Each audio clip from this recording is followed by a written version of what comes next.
الحمد لله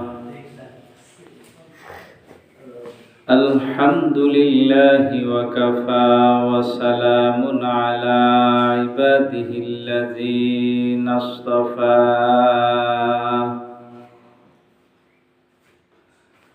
أما بعد فقد قال الله تعالى في كلامه المجيد وفرقانه الحميد فأعوذ بالله من الشيطان الرجيم بسم الله الرحمن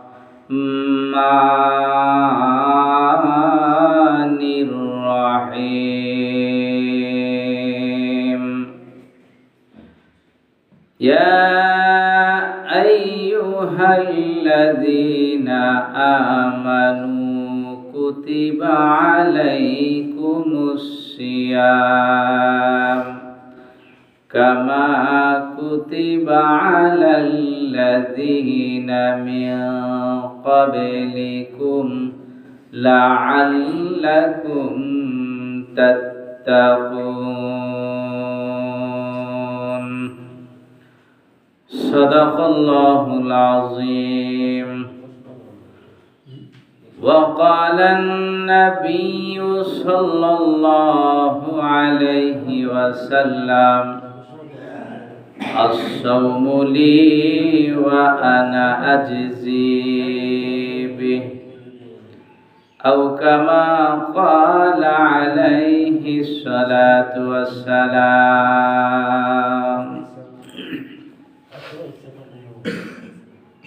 الحمد لله আল্লাহ পাক রব্বুল আলামিনের দরবারে লাখো কোটি শুকর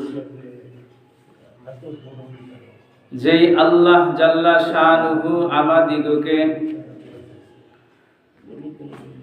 শাবান মাসের মধ্যে শেষ জুমার নামাজকে আদায় করার জন্য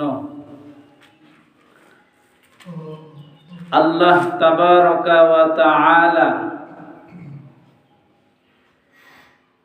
জুমার নামাজকে আদায় করার জন্য আল্লাহ তাআলার ঘর মসজিদে আসার এবং বসার তৌফিক দান করেছেন। এজন্য সেই মহান রব্বুল আলামিনের দরবারে একবার কালিমাতুশ শুকর পড়ে নেই, সকলে বলি আলহামদুলিল্লাহ। এবং আখিরি জামানার নবী হযরতে মুহাম্মদুর রাসূলুল্লাহ সাল্লাল্লাহু আলাইহি ওয়াসাল্লামকে মাধ্যম বানাইয়া যে আল্লাহ তাআলা আমাদিগকে দুনিয়ার মধ্যে প্রেরণ করিয়াছেন, পাঠাইয়াছেন, সেই নবীর উপরে একবার দুরূদ শরীফ পড়ে নেই সাল্লাল্লাহু আলাইহি ওয়াসাল্লাম।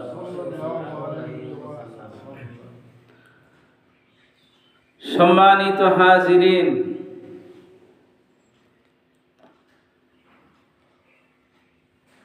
আজকে শাবান মাসের মধ্যে শেষ জুমার নামাজ। আজকে শাবান মাসের 28 তারিখ। আগামীকাল যদি রমজান মাসের চাঁদ দেখা যায় তাহলে আগামীকালকেই তারাবির নামাজ পড়তে হবে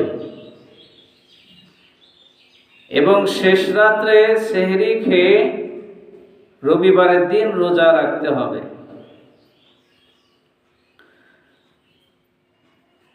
রমজান মাস আসন্ন। আজকে শাবান মাসের মধ্যে শেষ জুমা। আগামী জুমা হবে মাহে রমজানের প্রথম জুমা। এখন দুনিয়ার মধ্যে কোনো কাজ যদি আমাদের সামনে আসে তাহলে সেই কাজের আগে আমাদের পরিকল্পনা করে নিতে হয়, কাজটা কেমনে করলে সুন্দর হবে, কিভাবে করা যায়, এরকম একটা পরিকল্পনা আমাদের পূর্বে থেকেই গ্রহণ করতে হবে। যদি সেই পরিকল্পনা পূর্বে থেকেই যদি আমরা প্রস্তুতি গ্রহণ করতে না পারি, তাহলে সেই কাজটা সঠিকভাবে আমাদের দ্বারা করা সম্ভব হবে না। আর দুনিয়ার মধ্যে কোনো কাজ মানুষ যদি করে তাহলে তার উপকার, নেক কাজের আশা, সেই কাজটা করলে লাভ কি, এরও কিছু নিয়ম কানুন জানা আমাদের দরকার।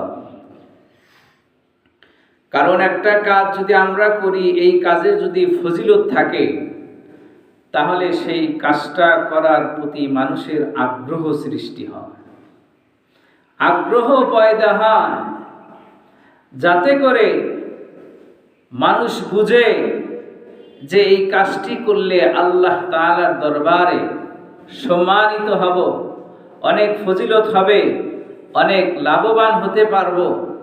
এই জন্যেই মানুষের কষ্ট হলেও তারা ওই কাজটা করার জন্য প্রস্তুতি গ্রহণ করে। রাসূলুল্লাহ সাল্লাল্লাহু আলাইহি ওয়াসাল্লাম শাবান মাস যখন শেষ হয়ে যাওয়ার পথে সাহাবায়ে কেরামদেরকে ডেকে বলেছেন,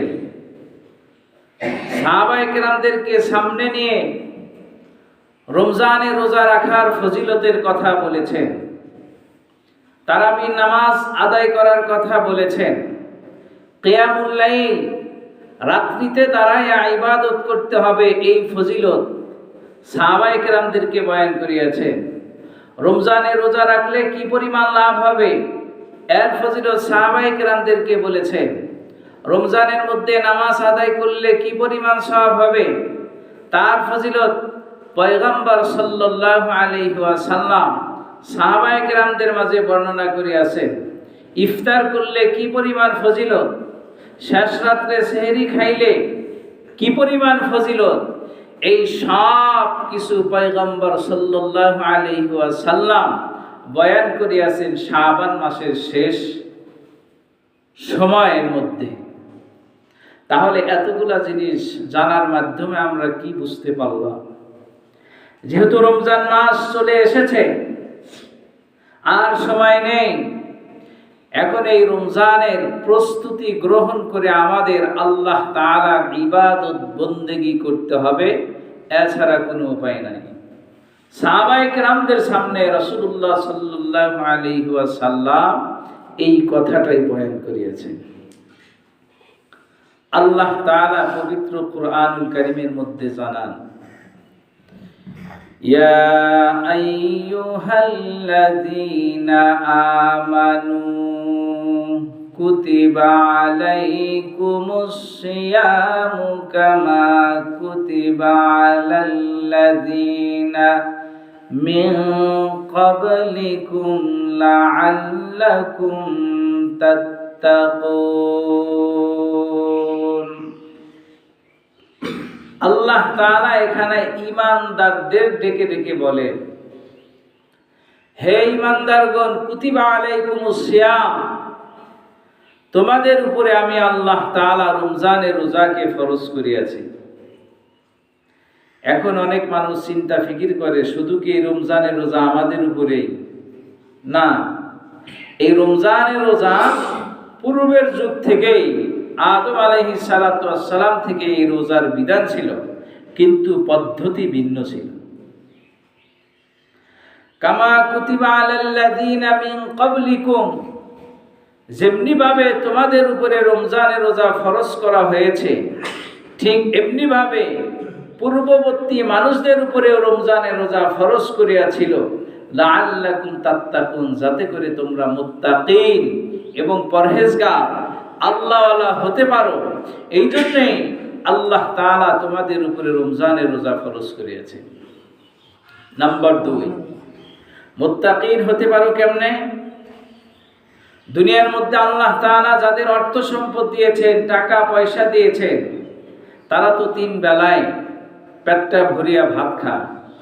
কিন্তু যারা দুনিয়ার মধ্যে গরিব এক শ্রেণীর মানুষ আছে, যারা 3 বেলা ভাত খাইতে পারে না, এক বেলা খেলে অন্য বেলা খাইতে পারে না, এই কষ্টটা বুঝানোর জন্যই আল্লাহ তাআলা সমস্ত মানুষের উপরে রমজানের রোজা ফরজ করিয়াছে, যাতে করে যাদের অর্থ সম্পদ আছে তারাও বোঝে যে না খেয়ে থাকলে কি পরিমাণ কষ্ট হয়। এখন এই রমজান মাস, এটা গরিবদের প্রতিও আল্লাহ তাআলা বিধান রেখেছেন। তাদের খোঁজ খবর নিয়ে তাদের উপরে খরচের কথাও আল্লাহ তাআলা বিধান রেখেছেন। যাকাতের টাকা, ফিতরার টাকা, দান সদকা তাদের ব্যাপারেও করার জন্য নির্দেশ দিয়েছেন, যাতে করে বছরে 2টা ঈদ আসে, ওই ঈদের দিন একজন গরিব মানুষ না খেয়ে কষ্ট করে যেন তারা ঈদ উদযাপন না করে, বরং আল্লাহ তাআলা এই বিধান রেখেছেন যাতে করে সকলেই আনন্দ ফুর্তি হিসাবে এই 2টা ঈদ পালন করতে পারে। রাসূলুল্লাহ সাল্লাল্লাহু আলাইহি ওয়াসাল্লাম হাদিসের মধ্যে জানায় দেন, আস-সাওমু লি ওয়া আনা আজজি বিহি। আল্লাহর নবী হাদিস শরীফের মধ্যে ফরমান, রাসূলুল্লাহ সাল্লাল্লাহু আলাইহি ওয়াসাল্লাম হাদিসের মধ্যে স্পষ্ট ভাষা জানায় দেন, যেই হাদিসটিকে হাদিসে কুদসিও বলা হয়। আল্লাহ তাআলা বলেন, আস-সাওমু লি ওয়া আনা আজজি বিহি। যদি কোনো বান্দা দুনিয়ার মধ্যে রমজানের রোজা রাখে, এই রোজার ব্যাপারে পয়গম্বর সাল্লাল্লাহু আলাইহি ওয়াসাল্লাম হাদিস শরীফের মধ্যে ইরশাদ করিয়া দিয়েছেন, এবং আল্লাহ তাআলা হাদিসে কুদসিতে ইরশাদ করেন, তিনি বলেন যে রমজান এটা এমন একটা ফজিলতপূর্ণ ইবাদত, যদি কোনো বান্দা এবং বান্দি রমজানের রোজা পালন করে, রোজা রাখে, আল্লাহ তাআলা জানায় দেন এই রমজানের রোজার ফজিলত স্বয়ং আমি আল্লাহ তাআলা নিজ হাতে তাদের পুরস্কার দান করব। সুবহানাল্লাহ। স্বয়ং আল্লাহ তাআলা নিজ হাতে রমজানের রোজা যারা রেখেছেন তাদের পুরস্কার আল্লাহ নিজেই দান করবেন। মুসলমান ইমানদার আল্লাহর গোলাম, وعن سلمان الفارسي رضي الله تعالى عنه قال خطبنا رسول الله صلى الله عليه وسلم في آخر يوم من شعبان قال يا أيها الناس قد أضلكم شهر عظيم شهر مبارك شهر فيه ليلة خير من ألف شهر زال الله صيامه فريضة وقيام ليله تطوعا। হযরত সালমান ফারসি রাদিয়াল্লাহু তাআলা আনহু থেকে বর্ণিত, রাসূলুল্লাহ সাল্লাল্লাহু আলাইহি ওয়াসাল্লাম শাবান মাসের শেষ তারিখে আমাদেরকে সম্বোধন করে একটি ভাষণ দেন। তাতে তিনি বলেন যে ইয়া আইয়ুহান নাস ক্বাদ আযাল্লাকুম শাহরুন আযীম, হে মানুষ সকল, তোমাদের উপরে এক মহান মাস আল্লাহ তাআলা নাজিল করতেছেন। শাহরুন আযীম কেন বলা হয় মহান মাস, সম্মানিত মাস? কারণ এই রমজান মাসকে উপলক্ষ করিয়া আল্লাহ তাআলা জান্নাতকে প্রতিদিন নতুনভাবে সুসজ্জিত করতে থাকেন ফেরেশতাদের মাধ্যমে। আল্লাহ তাআলা ফেরেশতাদেরকে বলেন, ও ফেরেশতারা, তোমরা প্রতিদিন এই রমজানের খাতিরে ভেস্টকে সুসজ্জিত করবা, নতুন রূপে সুসজ্জিত করবা।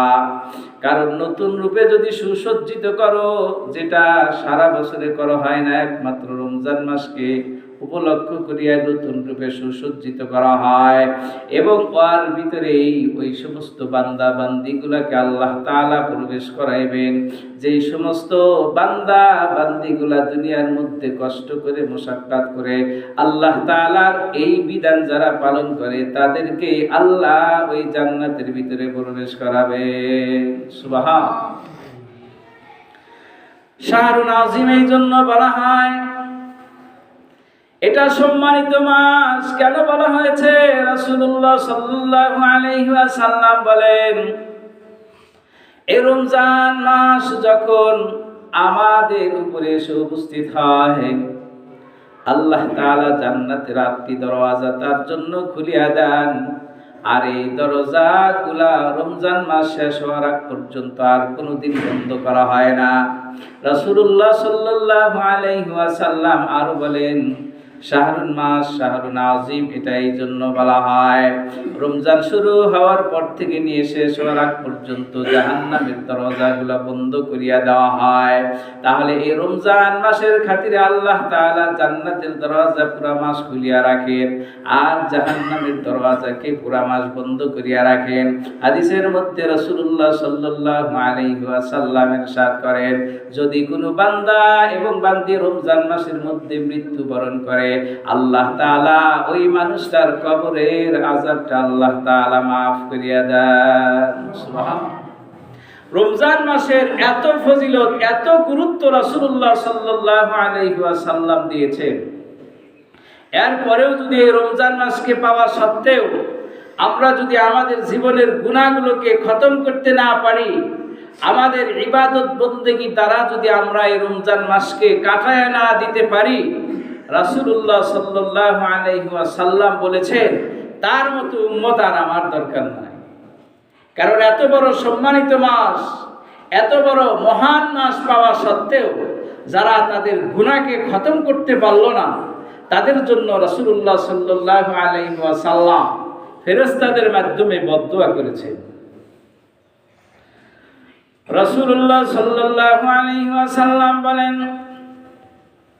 ওয়া শাহরুন মুবারাকুন, এটা একটা বরকতপূর্ণ মাস। কেন মাস বরকতপূর্ণ হলো? যদি কোনো বান্দা এবং বান্দি এই রমজান মাসের মধ্যে 2 রাকাত নফল নামাজ আদায় করে, আল্লাহ তাআলা অন্য মাসের মধ্যে একটি ফরজ নামাজ আদায় করলে যেই পরিমাণ সওয়াব হবে, ওই পরিমাণ সওয়াব আমার আল্লাহ তাআলা তার আমলনামা লিখিয়া দেন। সুবহানাল্লাহ। এই জন্য রাসূলুল্লাহ সাল্লাল্লাহু আলাইহি ওয়াসাল্লাম বললেন এটা বরকতপূর্ণ মাস। বরকত আল্লাহ তাআলা এমন ভাবে দান করবেন, যদি কোনো বান্দা রমজান মাসের মধ্যে 1 ওয়াক্ত ফরজ নামাজ আদায় করবে, আল্লাহ তাআলা ওই বান্দার আমলনামা অন্য মাসের মধ্যে যদি 70টা ফরজ নামাজ আদায় করে, 70টা ফরজ নামাজ আদায় করলে যেই পরিমাণ সওয়াব হবে, রমজান মাসের মধ্যে একটি ফরজ আদায় করলে 70টা ফরজের সওয়াব আল্লাহ তাআলা তার আমলনামা লিখিয়া দেন। সুবহানাল্লাহ। এই জন্যই আল্লাহ রাসূল বলিয়াছেন শাহরুন আজিম শাহরুন মুবারাকুন, মহান মাস, বরকতপূর্ণ মাস, যাতে করে এত ফজিলতের কথা শ্রবণ করে সাহাবায়ে কেরামদেরকে বর্ণনা করার পর তারা এই ইবাদতের কথা শ্রবণ করে তারা যেন ইবাদতের রমজান মাসটা পুরাটাই ইবাদতের মাধ্যমেই কাটায় দেয়। সুবহানাল্লাহ। ওয়া শাহরুন মুবারাকুন এই জন্যই বলা হয়েছে। রাসূলুল্লাহ সাল্লাল্লাহু আলাইহি ওয়াসাল্লাম বলেন লাইলাতুন খায়রুম মিন আলফি শাহর, এটা বরকতপূর্ণ মাস এই জন্যই বলা হয়েছে কারণ এই রমজান মাসের মধ্যে এমন একটি রাত আছে যেই রাত্রিকে লাইলাতুল কদর বলা হয়। কারণ এই লাইলাতুল কদরের রাত্রিতে যদি কোনো বান্দা এবং বান্দি আমল করে, রব্বুল আলামিন 1000 মাস ইবাদত করলে যেই পরিমাণ সওয়াব হয়, ওই পরিমাণ সওয়াব আমার আল্লাহ তাআলা তার আমলনামা দিয়ে দেন। সুবহানাল্লাহ। 1000 মাস ইবাদত করলে যেই পরিমাণ সওয়াব হয়, যদি কোনো বান্দা লাইলাতুল কদরের রাত পায়, ওই পরিমাণ সওয়াব আল্লাহ তাআলা তার আমলনামা দান করে। 1000 মাসে কয় বছর হয়? 83 বছর 4 মাস না 5 মাস হয়, তাহলে আমাদের বয়স হতে থাকে হলো 60-70 বছর। তাহলে 60-70 বছরের ভিতরে যদি 60টা যদি আপনি যদি এই লাইলাতুল কদরের রাত পান, আগের যুগের মানুষ হায়াত পাইতো 1000 বছর, তাহলে 60 বছরের জিন্দেগিতে যদি আমরা লাইলাতুল কদরের রাত পাই, তাহলে তাদের চাইতেও তো ইবাদতের দিক দিয়ে এই উম্মতে মুহাম্মাদে আগায়া যাবে। সুবহানাল্লাহ। এই জন্য এই উম্মতকে আল্লাহ হায়াত দিয়েছেন কম, কিন্তু ইবাদত করতে পারবে তাদের চাইতেও বেশি। আল্লাহ তাআলা এই সুযোগটা এই উম্মতে মুহাম্মাদীদেরকে দিয়েছেন। রাসূলুল্লাহ সাল্লাল্লাহু আলাইহি ওয়াসাল্লাম আরো বলেন, জাআলাল্লাহু সিয়ামাহু ফারিদাতান ওয়া কিয়ামা লাইলিহি তাতাওয়ান। আল্লাহ তাআলা রমজান মাসের রোজাকে ফরজ করিয়া দিয়েছেন, আর রাত্রিতে দাঁড়ায়া তারাবি নামাজ পড়াকে এটা সুন্নাত ঘোষণা করিয়া দিয়েছেন। মান তাকাররাবা ফীহি বিখাসলাতিন মিনাল খাইরি কানা কামান আদ্দা ফারিদাতুন ফীমা সিওয়া। যেই ব্যক্তি এই মাসের মধ্যে 1-2 রাকাত নফল নামাজ আদায় করলো, আল্লাহ তাআলা তার আমলনামা একটি ফরজ অন্য মাসের মধ্যে ফরজ নামাজ আদায় করার সওয়াব তার আমলনামা আল্লাহ তাআলা দান করেন। ওমান আদ্দা ফারিদাতান ফীহি কানা কামান আদ্দা 70 ফারিদাতান ফীমা সিওয়া। আর যেই ব্যক্তি রমজান মাসের মধ্যে 1 ওয়াক্ত ফরজ নামাজ আদায় করলো, রব্বুল আলামিন অন্য মাসের মধ্যে 70টা ফরজ নামাজ আদায় করলে যেই পরিমাণ সওয়াব হয়, আল্লাহ তাআলা ওই পরিমাণ সওয়াব এই রমজান মাসের মধ্যে তার আমলনামা দান করেন। সুবহানাল্লাহ। এটা রাসূলুল্লাহ সাল্লাল্লাহু আলাইহি ওয়াসাল্লাম রমজান মাস শুরু হওয়ার আগের দিন সাহাবায়ে কেরামদেরকে এই ঘোষণা আল্লাহ রাসূল দিয়েছেন। ওয়া হুয়া শাহরুস সাবর। আর রমজান মাস এটা হচ্ছে একটা ধৈর্যের মাস। আর আল্লাহ তাআলা যেই সমস্ত বান্দা বান্দীগুলাই রমজান মাসের মধ্যে সবর করে এবং ধৈর্য ধারণ করে, রব্বুল আলামিন রাসূলের মাধ্যমে জানায় দেন, ওয়াস-সাবরু সাওয়াবুহুল জান্নাহ। রব্বুল আলামিন রাসূলুল্লাহ সাল্লাল্লাহু আলাইহি ওয়াসাল্লামের মাধ্যমে জানায় দেন, যে ব্যক্তি রমজান মাসের মধ্যে ধৈর্য ধারণ করলো, আর আমার আল্লাহ তাআলা ওই ধৈর্যধারণকারী ব্যক্তিকে আল্লাহর জান্নাত দান করবেন। বলেন সুবহানাল্লাহ। ওয়া শাহরুল মুওয়াসাতি ওয়া শাহরুন ইউজাদু ফীহি রিজকুল মুমিন। রাসূলুল্লাহ সাল্লাল্লাহু আলাইহি ওয়াসাল্লাম আরো বলেন, এই রমজান মাসটা পুরোটাই হচ্ছে ভ্রাতৃত্বপূর্ণ মাস। মানুষের উপরে দয়া করা, মানুষকে সেবা করা, মানুষের সম্মান করা, মানুষের ইজ্জত করা। যদি কোনো বান্দা তাদের মাঝে ভ্রাতৃত্ব সম্পর্ক তৈরি করতে পারেন, তাহলে আল্লাহ তাআলা একই সব আল্লাহ তাআলা দান করবেন। ওয়া শাহরুন ইউজাদু ফীহি রিজকুল মুমিন।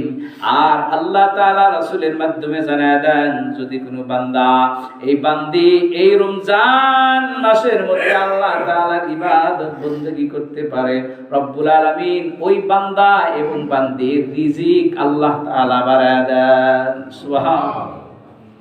যেই রিজিকের জন্য সারা দিন আমরা পরিশ্রম করি, আপনি ইবাদত বন্দেগী করতেছেন না, আল্লাহ যদি আপনার সংসারে বরকত না দেন, তাহলে সারা দিন পরিশ্রম করে যতগুলা টাকা আমরা রুজি রোজগার করি, আমার সন্তান অসুস্থ, তাহলে তার বরকত হলো না।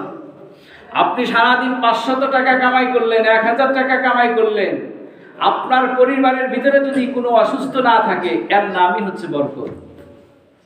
কারণ লক্ষ লক্ষ টাকায় কামাই করি, কিন্তু সংসারের মধ্যে যদি আল্লাহ তাআলা বরকত না থাকে, ওই টাকার কোনো বরকত থাকে না। এই জন্য মুসলমান ভাইয়েরা, এই রমজান মাস আসলে আপনাদের দান সৎকার হাতটাও প্রসারিত করতে হবে। এতিম মিসকিনদেরকে দান সৎকার করতে হবে। আপনার আত্মীয় স্বজনের ভিতরে যারা গরিব আছে তাদেরকে দেখাশোনা করতে হবে। আপনার আত্মীয় স্বজনের ভিতরে যারা যাকাত খাওয়ার উপযুক্ত তাদেরকে যাকাত দিতে হবে। আপনার আত্মীয় স্বজনের ভিতরে যারা কাপড় চোপড় ক্রয় করতে পারে না, নিরীহ গরিব, তাদেরকে আপনি কাপড় চোপড় দিয়ে সাহায্য করতে হবে। টাকা পয়সা দিয়ে সাহায্য সহযোগিতা করতে হবে। এর নামই হচ্ছে রমজান মাসের মধ্যে ভ্রাতৃত্বপূর্ণ সম্পর্ক তৈরি করা। আর এই ধৈর্য, এই সবর যারা ধরবে, ধারণ করবে, আল্লাহ রাসূল বলেছেন আস-সাবরুন সাওয়াবুল জান্নাহ, এই ধৈর্য ধারণ করার মাধ্যমে যারা রমজান মাসটা কাটিয়ে দিবে, আল্লাহ তাআলা ধৈর্যের বিনিময়ে তাদের জান্নাত দান করবেন। সুবহানাল্লাহ। রাসূলুল্লাহ সাল্লাল্লাহু আলাইহি ওয়াসাল্লাম আরো বলেন, মান ফাত্তারা ফীহি সাইমান কানা লাহু মাগফিরাতুল লিযুনুবিহি ওয়া ইতকু রাকাবাতিহি মিনান নার। যেই ব্যক্তি রমজান মাসের মধ্যে একজন মানুষকে ইফতার করাইলো, একজন মানুষকে সেহরি খাওয়াইলো বা ইফতার করালো, রাসূলুল্লাহ সাল্লাল্লাহু আলাইহি ওয়াসাল্লাম বলেন, কানা লাহু মাগফিরাতুল লিযুনুবিহি, আল্লাহ তাআলা ওই ব্যক্তির গুনাহগুলোকে maaf করিয়া দেবেন। এবং যেই বান্দা আরেকজন মানুষকে ইফতার করাইলেন, ওই বান্দা রোজা রাখার কারণে যেই পরিমাণ সওয়াব হয়েছে, আল্লাহ তাআলা ওই বান্দা, যেই বান্দা ইফতার করাইছে, একই সওয়াব আল্লাহ তাআলা তার আমলনামা দান করবেন। সুবহানাল্লাহ। এখন প্রশ্ন হলো, সাহাবায়ে কেরাম প্রশ্ন করলেন, ইয়া রাসূলুল্লাহ, ইয়া হাবিবাল্লাহ, আমাদেরও তো মনে চায় আরেকজন মানুষকে ইফতার করানোর জন্য, কিন্তু আমাদের কাছে কোনো জিনিস নাই, টাকা নাই, পয়সা নাই, অর্থ সম্পদ কিছুই নাই। কিন্তু সবের কথা শুনিয়া তো আমাদের মনের ভিতরে আগ্রহ জাগে, তাহলে আমরা কেমনে সেই সবটা পাইতে পারি? রাসূলুল্লাহ সাল্লাল্লাহু আলাইহি ওয়াসাল্লাম বললেন, ওয়া কানা লাহু মিসলু আজরিহি মিন গায়রি আইয়ান তাকিসা মিন আজরিহি শাইউন। সাহাবায়ে কেরাম যখন প্রশ্ন করলেন, ইয়া রাসূলুল্লাহ, আমি রোজা থাকার কারণে আরেকজনের বাড়িতে যদি যে আমি ইফতার করি, তাহলে আমার এই রোজার সব থেকে কোনো কিছু কম বেশি হবে কিনা? আল্লাহর নবী বললেন, না না, তুমি রোজা রাখার কারণে যেই সব হয়েছে, তোমার সব তোমার কাছেই থাকবে। আল্লাহ তাআলা ওই পরিমাণ সব অন্য জায়গা থেকে এনে তোমাদের আমলনামা দান করবেন, বিন্দু পরিমাণও কম বেশি করা হবে না। সুবহানাল্লাহ। আল্লাহ যদি দেন, তাহলে তো আমাদের কোনো কিছু করার নেই। আল্লাহর কাছে অভাব আছে? আজকে রোজা রাখলে যেই পরিমাণ সব, এরকম সব যদি আল্লাহ তাআলা 3 ডাবল দেন, তবুও আল্লাহর কাছে কোনো কমতি নাই, আল্লাহর কাছে কোনো কম নাই। কিন্তু আমার এই রোজা রাখার যেই সব, এখান থেকে বিন্দু পরিমাণও আল্লাহ কমাবেন। রাসূলুল্লাহ সাল্লাল্লাহু আলাইহি ওয়াসাল্লাম বললেন, বললা ইয়া রাসূলুল্লাহ, লাইসা কুল্লুনা নাজিদু মা নুফাত্তিরু বিহি সাইম। ইয়া রাসূলুল্লাহ, ইয়া হাবিবাল্লাহ, আমাদেরও তো মনে চাই সবটা আমরা যেন অর্জন করি, কিন্তু আমরা পারি না। কারণ আমাদের কাছে টাকা নাই, অর্থ সম্পদ নাই, পয়সা নাই, কিন্তু এই সবের কথা শুনিয়ে আমাদের মনে চায় যে আমরা ওই সবটা নিজেরা নিজেদের আমলের ভিতরে ফিট করি। রাসূলুল্লাহ সাল্লাল্লাহু আলাইহি ওয়াসাল্লাম বললেন, ইউতিল্লাহু হাযাস সাওয়াবা মান ফাত্তারা সাইমান আলা মাসকাতাই লাবানিন আও তামরাতিন আও শারবাতিন মিন মাইন ওয়া মান আশবা সাইমান সাকাহুল্লাহু মিন হাউজি শারবাতান লা ইয়াজমাউ হাত্তা ইয়াদখুলাল জান্নাহ। রাসূলুল্লাহ সাল্লাল্লাহু আলাইহি ওয়াসাল্লাম বললেন, এই সব যদি কোনো বান্দা এবং বান্দি আমল করতে চায়, এই পরিমাণ সব যদি কোনো বান্দা এবং বান্দি তার আমলনামার ভিতরে ফিট করতে চায়, রাসূলুল্লাহ সাল্লাল্লাহু আলাইহি ওয়াসাল্লাম বললেন, ও আমার বান্দারা, তোমাদের কাছে যদি খানা যদি উপস্থিত না থাকে, তাহলে একজন মানুষকে যদি 1 গ্লাস দুধের মাধ্যমে যদি তুমি ইফতার করাইতে পারো, আল্লাহ তাআলা ওই 1 গ্লাস দুধের বিনিময়ে তোমার আমলনামা এই পরিমাণ সব দান করবেন। সুবহানাল্লাহ। সাহাবায়ে কেরাম প্রশ্ন করলেন, ইয়া রাসূলুল্লাহ, আমাদের কাছে কোনো দুধ নাই, যে দুধটা আমরা সংগ্রহ করতে পারি নাই, তাহলে এখন কি হবে? আও তামরাতিন। সাহাবায়ে কেরাম বললেন, আমাদের কাছে দুধ নাই, কিন্তু ওই সবটা আদায় করতে মনে চায়। পয়গম্বর সাল্লাল্লাহু আলাইহি ওয়াসাল্লাম বললেন, ও আমার সাহাবায়ে কেরাম, তোমাদের কাছে দুধ নাই, কিন্তু একটা খেজুরের মাধ্যমে যদি কোনো মানুষকে ইফতার করাইতে পারো, ওই একটা খেজুরের মাধ্যমে ইফতার করালেও আল্লাহ তাআলা একই সব তোমার আমলনামা দান করবে। সুবহানাল্লাহ। সাহাবায়ে আরো প্রশ্ন করলেন, ইয়া রাসূলুল্লাহ, দুধও নাই, খেজুরও নাই, এখন কি করব? কিন্তু এরপরে আমাদের মন চায় ওই সবটা আমরা আদায় করি। আল্লাহর নবী সাল্লাল্লাহু আলাইহি ওয়াসাল্লাম বললেন, তোমাদের কাছে দুধও নাই, খেজুরও নাই, তাহলে পয়গম্বর সাল্লাল্লাহু আলাইহি ওয়াসাল্লাম বললেন, আও শারবাতাম মিন মাইন, আমাদের প্রত্যেকের বাড়িতে স্বচ্ছ পানি আছে, এই টিউবওয়েল থেকে পানি এনেও যদি কোনো রোজাদারকে এক গ্লাস পানি খাওয়াইতে পারো, তাহলে এই এক গ্লাস স্বচ্ছ পানি খাওয়ানোর মাধ্যমে আল্লাহ তাআলা একই সব তোমার আমলনামা দান করবেন। সুবহানাল্লাহ। দুধ নাই, খেজুর নাই, পানি তো আছে। যদি একজন মানুষ আর একজন রোজাদারকে স্বচ্ছ পানি, এক গ্লাস পানিও খাওয়া, আল্লাহ তাআলা ওই বান্দা রোজা রাখার কারণে যে সব পেয়েছে, রব্বুল আলামিন ওই পরিমাণ সব এক গ্লাস পানির মাধ্যমে একই সব আল্লাহ তাআলা আপনার আমলনামা দান করবেন। সুবহানাল্লাহ। এটারই নাম হচ্ছে শাহরুল মুবারাকুন, বরকতপূর্ণ মাস, সম্মানিত মাস, মহান মাস, যেই মাসের মধ্যে এত ফজিলতের কথা আল্লাহ তাআলা বয়ান করিয়া দিয়েছেন। রাসূলুল্লাহ সাল্লাল্লাহু আলাইহি ওয়াসাল্লাম বলেন, ওমান আসবা সাইমান সাকাহুল্লাহু মিন হাউজি, আর যদি কোনো বান্দা আরেকজন মানুষকে স্বচ্ছ পানি যদি পেটটা ভরিয়া খাওয়ায়, কাল হাসরের মাঠে কিয়ামতের ময়দানে রাসূলুল্লাহ সাল্লাল্লাহু আলাইহি ওয়াসাল্লাম বললেন, ওই বান্দাকে, যেই বান্দা শুধু এক গ্লাস পানি খাওয়াইছে আরেকজন রোজাদারকে, ওই বান্দাকে কাল হাসরের মাঠে কিয়ামতের ময়দানে আমার হাউজে কাউসার থেকে আল্লাহ তাআলা তাকে পানি পান করাবেন। সুবহানাল্লাহ। হাউজে কাউসারের পানি এটা আবার কেমন? রাসূলুল্লাহ সাল্লাল্লাহু আলাইহি ওয়াসাল্লাম বললেন, লা ইয়াজমা হাত্তা ইয়াদখুলাল জান্নাহ, এই এক গ্লাস হাউজে কাউসার পানি পান করার পর ওই ব্যক্তি জান্নাতে প্রবেশ করার আগ পর্যন্ত আর কোনো দিন তার পানি পিপাসা লাগবে না। সুবহানাল্লাহ। এত ফজিলতের কথা রাসূলুল্লাহ সাল্লাল্লাহু আলাইহি ওয়াসাল্লাম বলেছেন। এরপরে আল্লাহর নবী বলেন, এই রমজান মাস তিনটা ধাপে বিভক্ত করা হয়েছে। আউয়ালুহু রাহমাতুন ওয়া আওসাতুহু মাগফিরাতুন ওয়া আখিরুহু ইতকুম মিনান নার। রমজান মাসের প্রথম 10 দিন হলো রহমতের, ওয়া আওসাতুহু মাগফিরাতুন, এবং দ্বিতীয় 10 দিন হলো মাগফিরাতের, ওয়া আখিরুহু ইতকুম মিনান নার, আর শেষের 10 দিন হচ্ছে জাহান্নাম থেকে মুক্তির। রাসূলুল্লাহ সাল্লাল্লাহু আলাইহি ওয়াসাল্লাম বলেন, ওয়ামান খাফফাফা আন মামলুকিহি ফিহি গফারাল্লাহু লাহু ওয়া আ'তাকাহু মিনান নার। আল্লাহর নবী জানায় দেন, যে ব্যক্তি রমজান মাস আসা সত্ত্বেও যাহারা তাদের কর্মচারীদের প্রতি কাজের বোঝাকে হালকা করিয়া দেয়, যে যেই বিভাগেই কাজ করুক না কেন, তাদের কাজের প্রতি যদি একটু সহানুভূতি দেখা, তাদের কাজকে যদি হালকা করিয়া দেয়, রাসূলুল্লাহ সাল্লাল্লাহু আলাইহি ওয়াসাল্লাম বলিয়াছেন, গফারাল্লাহু লাহু, এই কাজের বোঝাটা তাদের প্রতি হালকা করার কারণে তাদের গুনাহ আল্লাহ তাআলা মাফ করিয়া দেন। ওয়া আতাকাহু মিনান নার, এবং রাসূলুল্লাহ সাল্লাল্লাহু আলাইহি ওয়াসাল্লাম বললেন, শুধু তাদের গুনাহকেই মাফ করে না, আল্লাহ তাআলা ওই বান্দাকে জাহান্নামের আগুন থেকেও মাফ করিয়া দেন। সুবহানাল্লাহ। তাহলে এই রমজান মাসের এত ফজিলত শুধু একমাত্র এই রমজান মাস থাকার কারণে।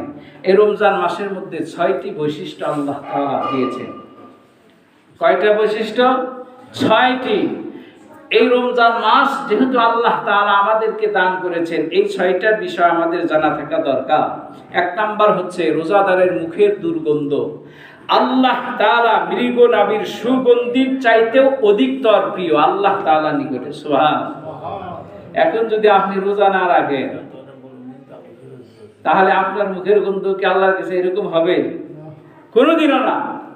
এজন্য রোজা রাখার কারণে প্রত্যেকেরই তো মুখে দুর্গন্ধ হয়, কিন্তু এই গন্ধটা আল্লাহ তাআলার কাছে মৃগ নাভির চাইতেও, মেশক আম্বারের চাইতেও বেশি প্রিয়। বলেন সুবহানাল্লাহ। নাম্বার 2, যেই বান্দা রমজান মাসে রোজা রাখবে, আর যারা রাখবে না, যারা রমজান মাসে রোজা রাখে তাদের জন্য, ওই রোজাদারদের জন্য সমুদ্রের মাছও ইফতারির আগ পর্যন্ত তাদের জন্য আল্লাহর কাছে মাগফিরাতের দোয়া করতে থাকে। বলেন সুবহানাল্লাহ। এবং ফেরেশতারাও আল্লাহ তাআলার কাছে ওই ব্যাপারে মাপ চাইতে থাকেন ওই বান্দা এবং বান্দীদের জন্য। নাম্বার 3, রোজাদারদের সম্মানে প্রতিদিন জান্নাতকে আল্লাহ তাআলা নতুন ভাবে সুসজ্জিত করেন। বলেন সুবহানাল্লাহ। রমজান মাসের খাতিরে যারা রোজা রেখেছেন তাদের জন্য প্রতিদিন আল্লাহ জান্নাতকে নতুন ভাবে সুসজ্জিত করেন। নাম্বার 4, রোজাদারের জন্য এই রমজান মাসের খাতিরে দুর্বৃত্ত শয়তানকে আল্লাহ তাআলা বন্দী করিয়া রাখেন। যার কারণে এই রমজান মাস দেখা যায় মোটামুটি ভাবে মসজিদে বা যেখানেই আমরা নামাজ আদায় করি মোটামুটি মুসল্লির সংখ্যা বাড়ে, নাকি বলেন? রমজান মাসের সম্মানার্থে আল্লাহ তাআলা ফেরেশতায় দুর্বৃত্ত শয়তানকে শিকলের মাধ্যমে আবদ্ধ করিয়া রাখেন। নাম্বার 5, রমজানের শেষ রাত্রে রোজাদারদের জন্য রোজাদারদেরকে আল্লাহ তাআলা মাফ করিয়া দেন। বলেন সুবহানাল্লাহ। এবং 6 নাম্বার হচ্ছে একজন ঘোষণাকারী ফেরেশতা এই রোজাদারদেরকে ডেকে ডেকে বলতে থাকে, হে আমার রোজাদারেরা, তোমরা অতীতে যা করেছো, ইয়া বাগিয়াল খাইরি, হে পুণ্যকামী, তুমি এগিয়ে চলো এবং পাপ আকাঙ্ক্ষা তুমি নিবৃত হও সেখান থেকে। অর্থাৎ তুমি সওয়াবের কাজের প্রতি প্রতিযোগিতা অংশগ্রহণ করো আর গুনাহের কাজগুলোকে তুমি এখনই ছেড়ে দাও। এটা একজন ফেরেশতা ঘোষণাকারী সারা পৃথিবীর মধ্যে ঘোষণা করতে থাকে, এই ঘোষণা তাদেরকে দিতে থাকে। যে মুসলমান ভাইয়েরা, আর এই যে রমজান মাসের মধ্যে তারাবির নামাজ পড়তে হয়, তারাবির নামাজ 20 রাকাত, এর ভিতরে কোনো সন্দেহ নেই। এটা হযরত ওমর রাদিয়াল্লাহু তাআলা আনহুর উপস্থিতিতে আল্লাহ রাসূল তারাবির নামাজ 20 রাকাত করেছেন। এখন আমাদের মনের ভিতরে প্রশ্ন যে হুজুর তারাবির নামাজ তো 12 রাকাত পড়ে। ভালো করে শুনিয়ে নেন, তারাবির নামাজ 12 রাকাত পড়ে। রাসূলুল্লাহ সাল্লাল্লাহু আলাইহি ওয়াসাল্লাম মাঝে মাঝে এই নামাজটা ছেড়ে দিয়েছেন। কিভাবে? প্রথম দিন নামাজ পড়েছেন মসজিদে, তারাবির নামাজ 20 রাকাত, লোক সংখ্যা একটু কম ছিল। দ্বিতীয় দিন আবার নামাজ পড়েছেন, লোক সংখ্যা আগের তুলনায় বাড়ছে। তৃতীয় দিন আবার নামাজ পড়েছেন, লোক সংখ্যা আগের তুলনায় আরো বাড়ছে। চতুর্থ দিন আবার তারাবির নামাজ আদায় করছেন, এখন মসজিদেই জায়গা হয় না। জায়গা না হয়ে যাওয়ার কারণে পঞ্চম দিন সমস্ত সাহাবায়ে কেরাম নামাজের জন্য অপেক্ষা করতেছে, আর রাসূলুল্লাহ সাল্লাল্লাহু আলাইহি ওয়াসাল্লাম ঘরের মধ্যে বসা। তিনি ঘরের ভিতরে নামাজ আদায় করেছেন, এই তারাবির নামাজ। ফজরের নামাজের সময় মসজিদে এসে বলতেছে, আমি যদি এই নামাজটা প্রতিদিন নিয়মিতভাবে যদি আদায় করি তাহলে আমার আশঙ্কা হয় এই তারাবির নামাজটা তোমাদের উপরে ওয়াজিব হয়ে যাবে। যাতে করে ওয়াজিব না হয় এই ভয়ে আমি তারাবির নামাজটা বাড়িতে আদায় করিয়া নিয়েছি, কিন্তু আমি তোমাদের সাথে মসজিদে আদায় করি নাই। কিসের ভয়ে? একমাত্র ওয়াজিব যত না হয় এই তারাবির নামাজটা, এই ভয়ে আমি মসজিদে আসিনি, অথচ তোমরা আমার জন্য অপেক্ষা করে আছো। তা হযরত ওমর রাদিয়াল্লাহু তাআলা আনহু যুগ থেকেই আল্লাহ রাসূলকে নিয়েই তারাবির নামাজ 20 রাকাত আদায় করিয়াছেন, এ ব্যাপারে কোনো সন্দেহ নাই। আর যারা বলেন যে তারাবির নামাজ 8 রাকাত বা 12 রাকাত, যারা আহলে হাদিস এখনো যারা আদায় করতেছে তাদের এই হাদিস হলো আল্লাহ রাসূলের নামাজ, রাত্রের নামাজ কেমন ছিল এটা আয়েশা রাদিয়াল্লাহু তাআলা আনহাকে জিজ্ঞাসা করেছেন। তিনি বলিয়াছেন, এখানে কিন্তু রমজানের কথা বলে নাই, রমজান মাসের পূর্বে জিজ্ঞাসা করা হয়েছে যে রাসূলুল্লাহ সাল্লাল্লাহু আলাইহি ওয়াসাল্লামের রাত্রের নামাজ কেমন ছিল। তিনি বললেন যে রাসূলুল্লাহ সাল্লাল্লাহু আলাইহি ওয়াসাল্লাম রাত্রের নামাজ 11 রাকাত ছিল বা 15 রাকাত ছিল। রাত্রে নামাজ কয় রাকাত ছিল? 11 রাকাত বা 15 রাকাত। এখানেও দুইটা কথা। 11 রাকাত কিভাবে? আল্লাহ রাসূল সাল্লাল্লাহু আলাইহি ওয়াসাল্লাম তাহাজ্জুদের নামাজ পড়ছেন 8 রাকাত, আর 3 রাকাত হলো বেতের নামাজ। কয় রাকাত হলো? 11 রাকাত। 15 রাকাত কেমনে? 12 রাকাত তাহাজ্জুদের নামাজ পড়ে আছেন রাসূলুল্লাহ সাল্লাল্লাহু আলাইহি ওয়াসাল্লাম, আর 3 রাকাত হলো বেতের। কয় রাকাত হলো? 15 রাকাত। আর তাদেরকে যে প্রশ্ন করা হয়েছে রাসূলুল্লাহ সাল্লাল্লাহু আলাইহি ওয়াসাল্লাম রাত্রের নামাজ কেমন ছিল, এখানে ওপেনলি বলিয়া দিয়েছে রাত্রের নামাজ।